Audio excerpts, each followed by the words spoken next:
이사야서 61장 1절에서 4절을 번갈아 가면서 읽다가 마지막 6절은 한 목소리로 읽어보도록 하겠습니다. 말씀 읽을 준비됐나요?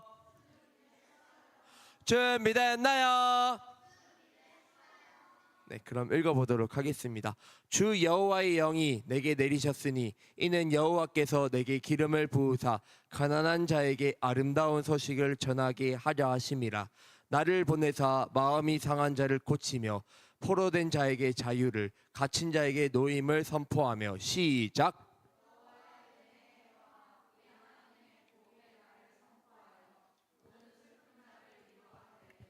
무릇 시온에서 슬퍼하는 자에게 화관을 주어 그 죄를 대신하며 기쁨의 기름으로 그 슬픔을 대신하며 찬송의 옷으로 그 근심을 대신하시고 그들의 의의 나무 곧 여호와께서 심으신 그 영광을 나타낼 자라 일컬음을 받게 하려 하심이라.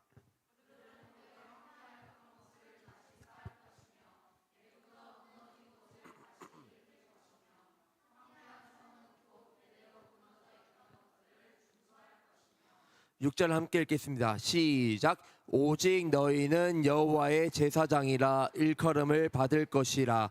사람들이 너희를 우리 하나님 봉사자라 할 것이며 너희가 이방 나라들의 재물을 먹으며 그들의 영광을 얻어 자랑할 것이니라. 아멘. 잠시 기도하겠습니다.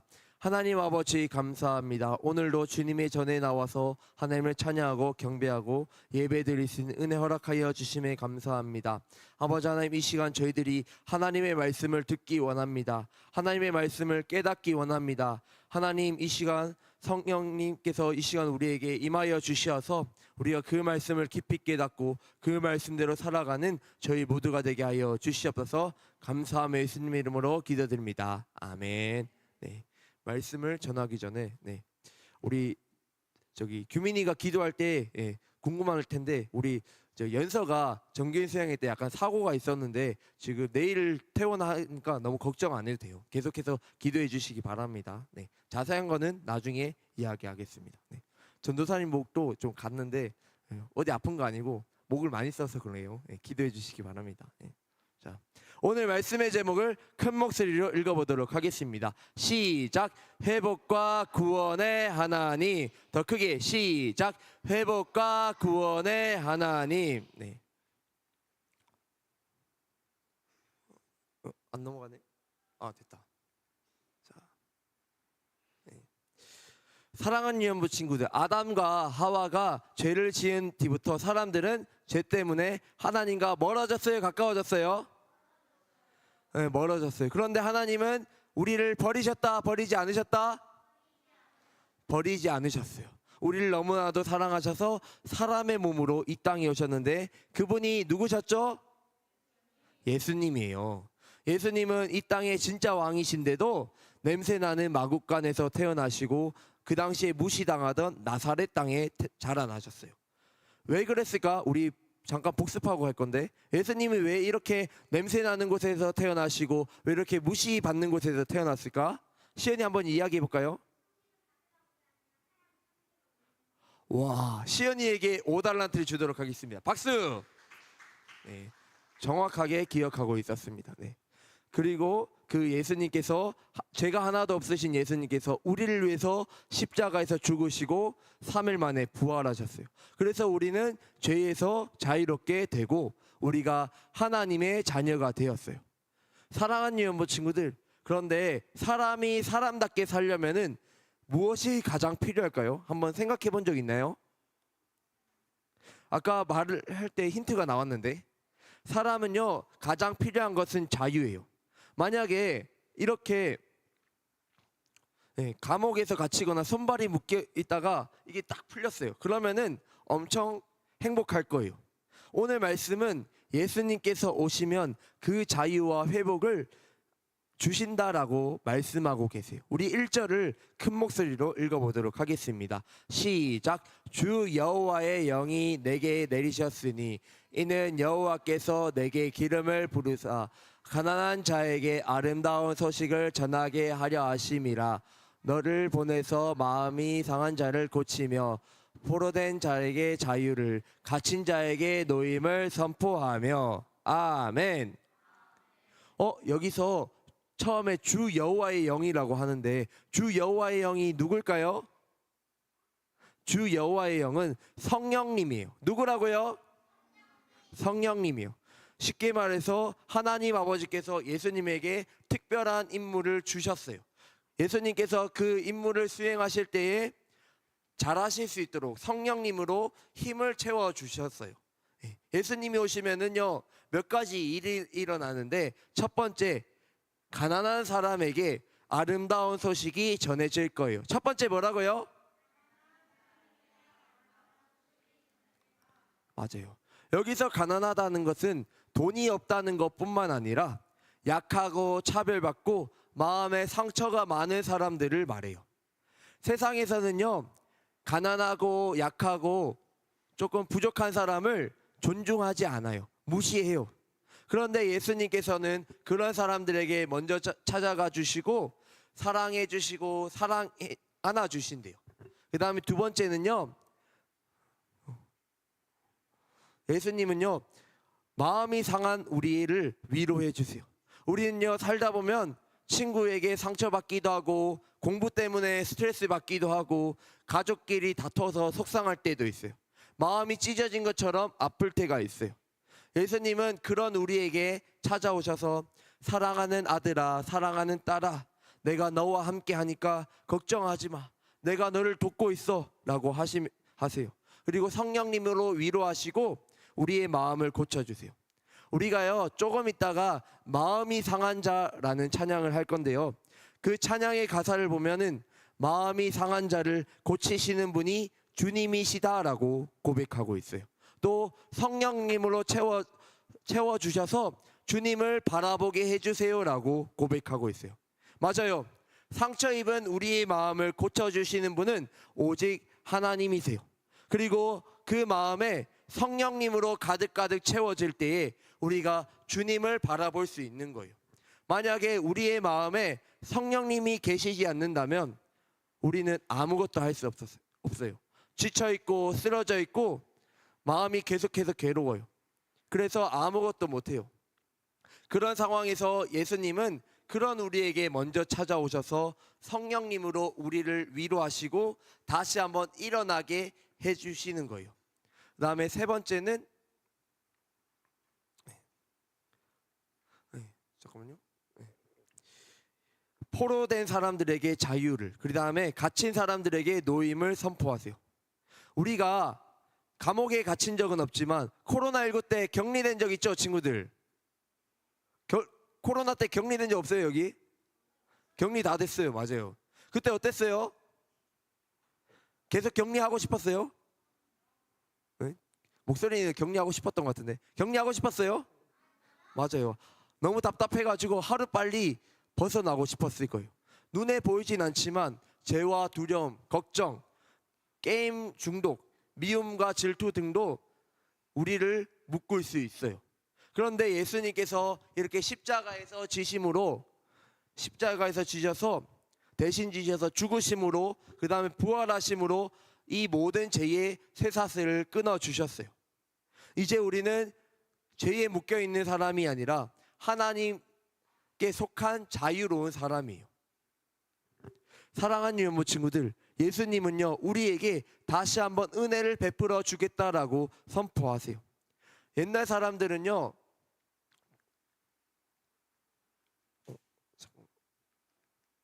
저기 왼쪽에 그림에 나오는 것처럼 슬프고 괴로운 일이 있으면은 흙먼지를 덮어쓰면서 울었대요. 그런데 예수님께서는 그 흙먼지를 털어버리고 그것을 꽃 왕관으로 씌워 주신대요. 우리가요 생일 때 꽃갈 모자를 써요. 또 올림픽에서 1등을 하면 금메달 따면 월계관이라는 걸 써요. 꽃갈 모자도 그렇고 월계관도 그렇고 모두 화려해요, 화려하지 않아요? 화려한 것들이요. 그리고 이런 것들은 기쁘고 즐거울 때 써요. 그런 것처럼 예수님께서는 그 모든 흙먼지와 같은 슬픔의 모자를 벗기고 기쁨의 모자를 우리에게 씌워 주신다고 말씀하셨어요. 죄로 인해서 슬프고 괴로웠던 우리가 예수님 덕분에 기쁘고 즐거운 옷을 입는 거예요. 죄 때문에 무거웠던 우리의 마음이 예수님 때문에 가벼워진 거예요. 이것이 예수님께서 이 땅에 오셔서 우리를 위해 하신 일이에요. 그렇다면요, 예수님의 이 은혜와 사랑을 우리가 받았어요. 이제 믿어요. 그러면 이제 어떻게 해야 될까요? 나만 이거를 받고 있으면 될까요? 아니에요. 이제는 예수님께서 하시는 일에 우리도 함께 해야 돼요. 하나님께서는요, 우리를 이 땅을 회복시키라고 부르셨고, 동시에 하나님께서 이 땅을 회복시키라고 우리를 부르셨어요. 우리가 4절 한번 읽어보도록 하겠습니다. 시작. 그들은 오래 황폐하였던 곳을 다시 쌓을 것이며 옛부터 무너진 곳을 다시 일으킬 것이며 황폐한 성읍 곧 대대로 무너져 있던 것들을 중수할 것이며 아멘. 이 세상은요, 죄가 들어오면서 많은 것들이 파괴되었어요. 다른 사람을 미워하는 마음이 생겼고, 싫어하는 마음, 괴롭히고 싶은 마음이 생겼어요. 그리고 자꾸만 거짓말하고 속이고 반칙하고 싶은 마음이 생기기 시작했어요. 그리고 다른 사람들에 대해서 함부로 말하고 나쁘게 생각하고 심지어 때리고 싶은 마음까지도 생겼어요. 그래서 하나님의 말씀으로 바로 세워져야 될 이 땅이, 이 세상이 완전히 무너지게 되었어요. 그런 세상을 바라보시면서 하나님께서는 안타깝게 여기셨어요. 하나님은, 그걸 안타깝게 여기신 하나님께서는 예수님을 이 땅에 보내셔서 이 땅을 회복시키기를 원하셨고요, 또 예수님을 믿는 우리가 그 일에 함께하기를 원하세요. 그래서 이 땅을 다시 한번 하나님의 말씀으로 바로 세우는 작은 건축자로 우리를 부르셨어요. 작은 건축자로서 그렇다면 우리는 무엇을 할 수 있을까요? 우리는요, 다른 친구들을 예수님의 사랑으로 섬겨주는 거예요. 또 내가 손해를 조금 보더라도 다른 친구를 위해서 양보하고 섬겨주는 거예요. 다른 친구가 나를 위해서 거짓말 하더라도 거짓말에 속아주고 아 그래라고 생각하고 그 친구를 사랑해주고 품어주는 거예요. 또 주변에 학교에서 왕따 당하고 학폭당하는 친구가 있다면 외롭고 슬픈 친구에게 다가가서 손을 내미는 거예요. 그리고 내가 다른 친구들과 싸웠어요. 그러면요, 그 사람이 더 잘못했더라도 내가 먼저 그 사람에게 다가가서 내가 먼저 미안해라고 손을 내밀고 용서를 구하는 거예요. 그게 바로 예수님을 믿는 사람의 모습이에요. 우리가 6절을 함께 읽어보도록 하겠습니다. 시작. 오직 너희는 여호와의 제사장이라 일컬음을 받을 것이라. 사람들이 너희를 우리 하나님의 봉사자라 할 것이며 너희가 이방 나라들의 재물을 먹으며 그들의 영광을 얻어 자랑할 것이라. 아멘. 하나님께서는요, 우리를 여호와의 종, 하나님의 봉사자라고 부르셨어요. 제사장은요, 하나님과 사람 사이를 이어주는 사람이에요. 오늘날로 치면 하나님을 소개하는 다리 역할을 하는 사람이에요. 한번 우리가 생각을 해보세요. 우리의 주변에 예수님을 믿는 사람이 더 많아요? 믿지 않는 사람이 더 많아요? 믿지 않는 사람이 더 많아요. 하나님은요, 우리가 그 믿지 않는 사람들을 예수님과 연결해주는 다리의 역할을 하기를 원하세요. 우리가 받은 그 복음의 은혜와 사랑을 전하며 살아가기를 원하세요. 이제 전도사님의 이야기를 짧게 하고 이제 말씀을 마무리할게요. 전도사님도 오늘 말씀이 삶 속에서 진짜로 많이 경험했어요. 늘 이렇게 웃고 있지만 전도사님도 사실은 상처가 굉장히 많았던 사람이에요. 저번에 한번 이야기했지만 전도사님의 아버지의 사역이 어려워지면서 집이 가난해졌어요. 그래서 다른 분들이 에게 옷을 받아서 입었어요. 그 다음에 전도사님과 가족들의 꿈과 계획들이, 비전들이 많이 무너졌어요. 또 심지어는 조금 컸을 때도 전도사님이 가고 싶은 대학교, 과를 가지 못했어요. 여러 집안의 사정 때문에 가지 못했어요. 또 심지어는 중학생 때부터는 부서 예배가 없었기 때문에 교회에서 여러분처럼 전도사님이나 목사님, 선생님으로부터 사랑을 받지 못했어요. 늘 그래서 마음 깊은 곳에서는 아픔과 상처가 있었어요. 그리고 나중에 우리 기쁨의 동산교회에 와서 담임 목사님의 말씀을 듣고 이 상처를 왜 받았는지에 대해서 알게 되었어요. 자주 하시는 말씀인데 담임 목사님께서 이런 말씀을 많이 하세요. 내가 과거에 받은 아픔과 상처는 헛된 것이 아니다. 똑같이 아파하고 힘들어하는 사람들을 살리기 위해서 회복의 통로로 나를 준비시킨 것이다 라고 말씀하셨어요. 그때 전도사님이 처음 듣자마자 이거구나 라는 생각이 들었어요. 어릴 때 비록 굉장히 힘들고 어려운 순간도 있었지만 그런 것들은 나를 위한 것이 아니라 다른 사람을 위한 것이라는 것을 깨달았어요. 또 그런 것들이 이제 쌓여가지고 그 누구보다도 하나님께서 맡기신 우리 친구들과 선생님들 그리고 성도님들을 더 사랑하게 하시고 더 섬기게 하신다라는 것을 깨달았어요. 그리고 하나님의 나라에 갈 때까지 수많은 사람들의 지친 몸과 마음 그리고 영혼을 회복시키는 하나님의 종이 되고 싶다라는 생각까지도 들었어요. 그런 것처럼 내가 지금 아프고 힘들고 상처가 있고 하더라도 그런 것들은 쓸모없는 게 아니에요. 그것 때문에 쓰러질 필요도 없고 좌절할 필요도 없어요. 왜냐하면 이 모든 것들은 나뿐만 아니라 다른 많은 사람들을 살리기 위한 회복의 통로예요. 우리 친구들도 그렇게 믿었으면 좋겠어요. 우리 친구들이 각자가 아픔이 있고 상처가 있겠지만 그 모든 것들은 똑같은 사람들을 살리기 위한 하나님의 그 계획 안에 있는 거예요. 이제 말씀을 마무리할게요. 사랑하는 유연부 친구들, 예수님은 우리의 상한 몸과 마음을 회복시키기 위하여 이 땅에 오셨어요. 가난한 사람에게 복음을 전해주시고 상한 마음을 치료해 주시고 묶인 사람들에게 자유를 주셨어요. 예수님 덕분에 우리의 모든 슬픈 마음, 괴로운 마음이 행복하고 기쁜 마음으로 변했어요. 이렇게 놀라운 은혜와 사랑을 받은 우리를 하나님께서는 복음의 통로, 회복의 통로로 우리를 부르셨어요. 그래서 우리가 그 회복의 통로, 복음의 통로답게 예수님을 믿지 않는 수많은 사람들에게 나아가서 예수님을 전해야 되는 거예요. 그리고 그 사람들이 예수님을 만나게 해서 이 땅을 변화시켜야 해요. 이것이 바로 하나님께서 저와 우리 친구들을 부르신 목적과 이유예요. 오늘도 나를 살리신 예수님의 은혜와 사랑을 기억하고 수많은 사람들에게 내가 받은 은혜와 사랑을 전하는 회복의 통로, 복음의 통로로 살아가는 우리 모두가 되기를 간절히 소망합니다. 아멘.